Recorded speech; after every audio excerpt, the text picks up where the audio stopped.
सितारे चांद सब जगमगाने वाले हैं। आज हम आपको ऐसे 10 प्रश्न बताने वाले हैं। उनके आंसर आपको सोचना है और आपको पता लगाना है कि आपकी तैयारी कितनी है सामाजिक के पेपर की, 9th क्लास की सामाजिक के पेपर की तैयारी।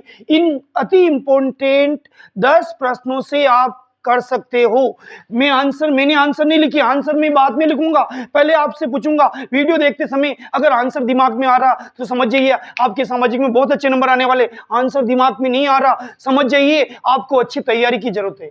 देखिए साहब, पहला इंपॉर्टेंट प्रश्न जो हर साल पेपर में आता है, स्लीपर कहाँ लगाए जाते हैं। अब इसका आंसर इसी में छुपा हुआ है।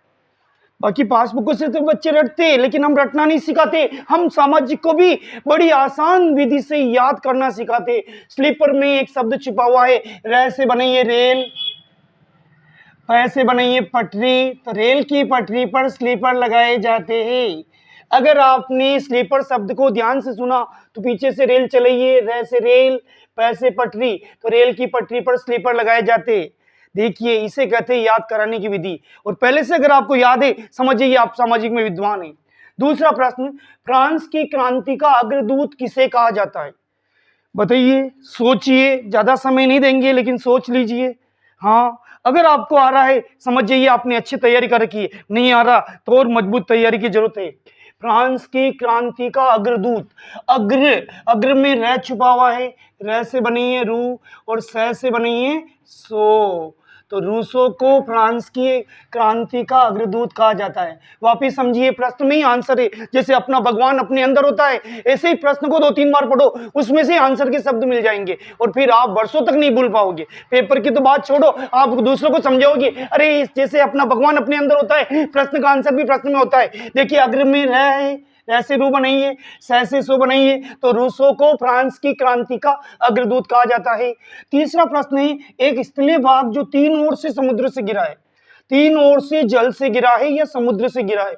स्थलीय भाग, माना कि ये स्थलीय भाग है, ये ऊपर से भी जल, नीचे से भी जल, यहाँ से भी जल, 3 दिशाओं में जल है, तो उसको बोलते प्रायद्वीप। क्या बोलते बेटा, प्रायद्वीप। अगर आपने सोच सही लिया है, आपको पहले से ही आंसर मन में आ रहा है, समझ जाइए बहुत अच्छे बच्चे हो सामाजिक के, आपको रटनी नहीं पड़ेगी। देखिए, ये स्थल है, ये 3 और समुद्र है, फर्स्ट सेकंड थर्ड, एक और छूटा हुआ है। अगर कल्पना करो, चौथा प्रश्न इसी प्रकार का आ रहा है जो इसी से मिलता जुलता है, एक स्थलीय भाग जो चारों ओर से समुद्र से गिरा हुआ है। लीजिए साहब, ये स्थलीय भाग चारों ओर से समुद्र है, तो उसे हम द्वीप कहते हैं। ये लीजिए साहब, द्वीप। एक स्थलीय भाग जो चारों ओर से समुद्र से गिरा होता है उसे क्या कहते हैं, द्वीप। अगर 3 ओर से गिरा हो तो उसे प्रायद्वीप। अगला प्रश्न बहुत इंपॉर्टेंट है, हर साल एग्जाम में आता है, हरित क्रांति क्या है। हरित क्रांति कैसे, लीजिए, कृषि की पैदावार में वृद्धि हुई, यानी कृषि का विकास ही हरित क्रांति कहलाता है।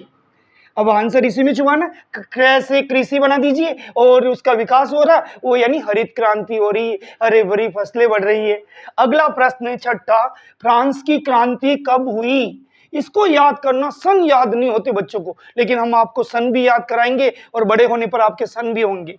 तो देखिए, फ्रांस की क्रांति शुरू हुई 14 जुलाई, और उसके बाद आपको गिनती आनी चाहिए। इस एक को एक बार और लिख लीजिए, फिर स्टार्टिंग करिए 7, 8, 9। ये लीजिए 1789। 14 जुलाई आपके परिवार में किसी का भी बर्थडे मान लीजिए, जब आपके परिवार में कोई सदस्य हो सकता है, आपका भाई हो सकता है, बहन हो सकती है, मैं बेटा तो हो ही नहीं सकता 9वीं क्लास वाले के, पापा हो सकता, मम्मी हो सकती, दादा हो सकती, दादी हो सकती, उनका जन्म मान लीजिए 14 जुलाई। अब क्या करोगे, जिनका बर्थडे होता है उनको एक बार विश करते, तो ये एक वापस आ गया। फिर गिनती करनी है 7, 8, 9, यानी 14 जुलाई 1789 को फ्रांस की क्रांति शुरू हुई थी। अगला वेरी इंपॉर्टेंट प्रश्न, टाइद क्या है। टैक्स साहब, टैप फॉर टाइद और टैप फॉर टैक्स। टैक्स को हिंदी में कहते हैं कर, और वो कर है धार्मिक कर। तो टाइद एक प्रकार का धार्मिक कर है। टाइद क्या है बेटा, टाइद एक प्रकार का धार्मिक कर है। अब धार्मिक कर, मैंने सब टैक्स सुने, जीएसटी सुनी, लेकिन ये धार्मिक कर कौन सा है। टाइद एक प्रकार का धार्मिक कर है। ये धार्मिक टैक्स है जो लोगों से वसूला जाता है। पक्का प्रश्न है। अगला प्रश्न, समाजवादी विचारधारा के प्रवर्तक कौन थे। समाजवादी विचारधारा के प्रवर्तक, अब ये प्रवर्तक में क ले लीजिए, कैसे जो बनता है वो कार्ल मार्क्स बनता है। समाजवादी विचारधारा के प्रवर्तक कौन थे? Karl Marx. कैसे बन गया कार्ल? और ये जो समाज में मैं सा को उल्टा करिए, इसको समा दीजिए मार्क्स के रूप में। समाजवादी से तो मार्क्स आ गया, समाज से मार्क्स, और कैसे? कार्ल। तो समाजवादी विचारधारा के प्रवर्तक कौन थे? Karl Marx. और नौवां प्रश्न अति इंपॉर्टेंट, देखिए आपको आता कि नहीं आता। द्वितीय विश्व युद्ध कब से कब तक शुरू हुआ? देखिए साहब, इसके लिए ट्रिक से हमारा देश आज़ाद हुआ था 1947 में। उससे 8 साल पहले 1939 में द्वितीय विश्व युद्ध शुरू हुआ और ये 6 सालों तक चला। कितने वर्षों तक? ये प्रश्न अलग से बन जाता कि द्वितीय विश्व युद्ध कब तक चला? 6 सालों तक। तो 1939 में शुरू हुआ, तो खत्म कब हुआ? 1945 में। तो हम कह सकते हैं आज़ादी के ठीक 8 साल पहले 1939 में द्वितीय विश्व युद्ध शुरू हुआ और आज़ादी के 2 साल पहले ये युद्ध यानी 1945 में खत्म हो गया। लास्ट प्रश्न, पालनपुर का मुख्य सिंचाई स्रोत क्या है? पालनपुर का मुख्य सिंचाई स्रोत, इसमें आंसर छुपा हुआ है। ये देखिए, पालन में न और ल को सही जमा दे तो नलकूप।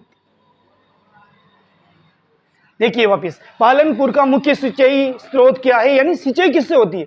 पहली बार सुन रहे हो, अपने यहाँ नहीं होती नलकूप से, लेकिन पालन में न को पहले लिख लीजिए, ल को बाद में लिख लीजिए, नल से बन गया नलकूप। तो पालनपुर में मुख्य सिंचाई स्रोत नलकूप है। इन प्रश्नों को जरूर देखिए, अवश्य देखिए और 9th के बच्चों को शेयर करिए। और अगर आप हमारे चैनल पर नए हैं तो सब्सक्राइब करिए। बहुत बहुत धन्यवाद।